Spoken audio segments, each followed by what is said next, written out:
NASCAR drops the hammer on Joey Logano. After cheating explosion at Talladega, what the hell happened? What started as an exciting day at Talladega Superspeedway quickly turned into an absolute nightmare for Joey Logano and Ryan Preece, two top 5 finishers disqualified after post-race inspection. This is the kind of drama that makes NASCAR so incredible. And today we're breaking down exactly what happened in this explosive situation. Sunday's Jack Link's 500 at Talladega ended with Austin Cindric taking the checkered flag in his Team Penske Ford, with Ryan Preece finishing a close second and Joey Logano coming in 5th, but that's not how the official results read now. NASCAR officials dropped an absolute bombshell after post-race inspection, disqualifying both Preece and Logano for separate spoiler violations. This completely reshuffled the race results and playoff standings.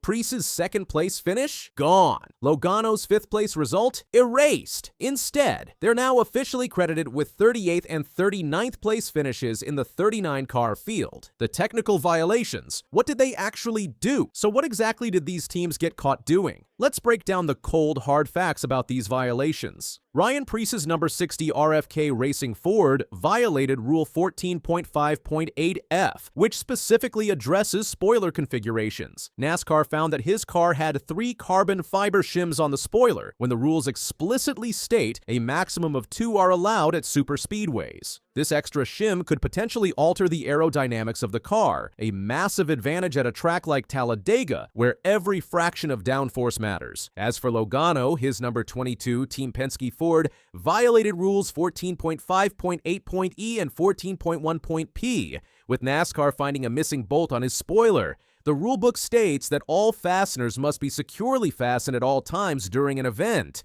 This missing bolt could allow the spoiler to flex or move slightly at high speeds, potentially giving an aerodynamic advantage. Both teams claimed these violations were unintentional, but NASCAR didn't care. Rules are rules, and the hammer came down hard. The disqualifications completely reshuffled the finishing order. Kyle Larson moved up to 2nd place, William Byron to 3rd, Noah Gragson to 4th, and Chase Elliott to 5th. Hendrick Motorsports suddenly had 3 cars in the top 5. But the points implications are absolutely devastating for both disqualified drivers. Logano lost 9 stage points and dropped from 8th to 11th in the championship standings overnight. His playoff cushion shrunk from a comfortable plus 73 points to just plus 36. That's a 37-point swing in the wrong direction. For Preece, the impact was even worse. He lost 5 stage points and plummeted from 12th to 18th in the regular season standings. What's more brutal is that he went from being plus 28 points above the playoff cut line to minus 14 points below it. That's a 42-point swing that knocked him completely out of the provisional playoff picture. Remember, folks, in NASCAR, points are everything. This kind of hit can completely derail a season. What's genuinely shocking about this situation is that neither team chose to appeal the penalties. Team Penske released a statement almost immediately after the announcement. It read, "The number 22 Team Penske Ford Mustang was disqualified following post-race inspection at Talladega today. One of the 18 bolts on the surface of the spoiler that connect to the base was found to be loose, and NASCAR penalized the team as a result. This was not intentional and happened throughout the course of the race event. Team Penske accepts the disqualification. They're not even going to fight this. That's a 40-point swing they're just accepting without a fight." RFK Racing took until Monday to issue their own statement. RFK Racing acknowledges and accepts NASCAR's decision to disqualify the number 60 Ford Mustang following post-race inspection at Talladega and will not appeal the ruling. The infraction stemmed from an unintentional adjustment during pre-race inspection to correct a spoiler angle issue. While the change did not provide a competitive advantage, it did not meet the approved compliance method. We respect the ruling and remain committed to integrity and adherence to NASCAR's standards. This is baffling considering just earlier this season, Joe Gibbs Racing appealed Chase Briscoe's disqualification for a similar spoiler-related violation after Daytona and won their appeal. The precedent is right there. So why are these teams just accepting their fate? Do they know they don't have a leg to stand on? Or is there something else they don't want NASCAR scrutinizing more closely? The plot thickens. But there's more to this story. Joey Logano's bad day actually started well before the disqualification. During Stage 2, he absolutely exploded on his teammate Austin Cindric over the team radio in a profanity-laced tirade that revealed tensions within the Penske camp. Logano was positioned to potentially win Stage 2 with Cindric pushing him from behind, but Cindric had to check up slightly to avoid wrecking his teammate, killing Logano's momentum. This allowed Bubba Wallace's Toyota to streak past for the stage win. Logano completely lost it on the radio. Way to go, Austin. Way to go, you dumb. Way to go. What a stupid He just gave it to him. Gave a Toyota stage win. Nice job. Way to go. That's dumb. Not exactly great teammate behavior, especially considering Cindric later explained he checked up specifically to avoid wrecking Logano. And to make matters worse, guess who went on to win the entire race? Austin Cindric.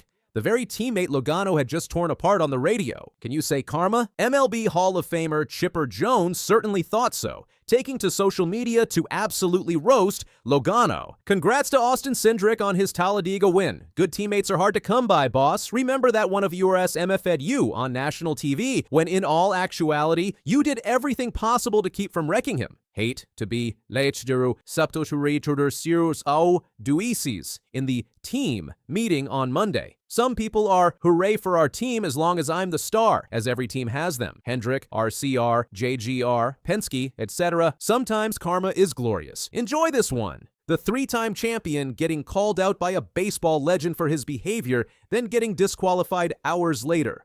Not exactly Logano's finest moment. If all this wasn't enough, the disqualifications just put an exclamation point on what was already a terrible day for Ford at Talladega. Brad Keselowski and Chris Buescher from RFK Racing both crashed out before the end of Stage 1. Ryan Blaney, Logano's teammate, was caught up in the Keselowski crash and also failed to finish. The disqualifications meant that the four bottom positions in the 39 car field all belonged to either Team Penske or RFK Racing Fords. The pit road incident that took out Keselowski and Blaney was particularly costly. Kyle Busch made contact with Keselowski as they attempted to enter pit road, sending both cars spinning. Keselowski's spinning car then collected Blaney's number. 12 Ford, creating a multi-car pileup.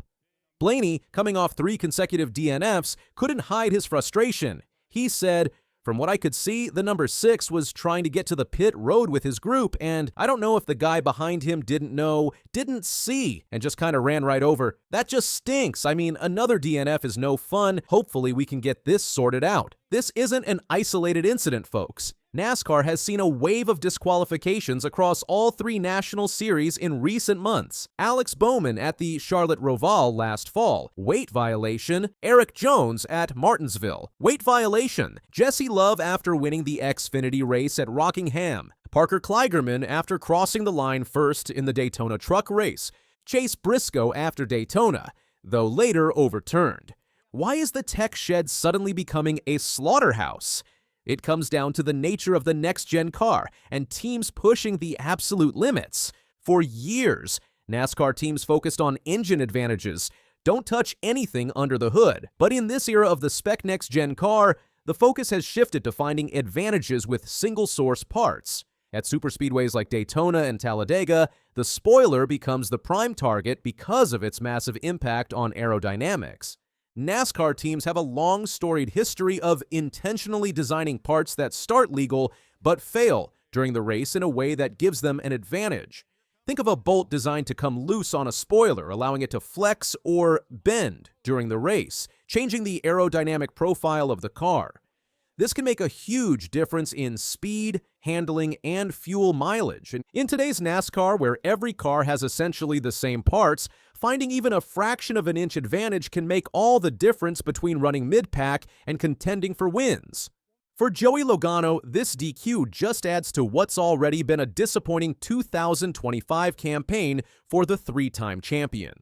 Before Talladega, Logano had secured just 1 top 10 finish in 10 races this season. That's absolutely dismal for a driver of his caliber. Now, after this disqualification, his playoff situation is looking increasingly precarious.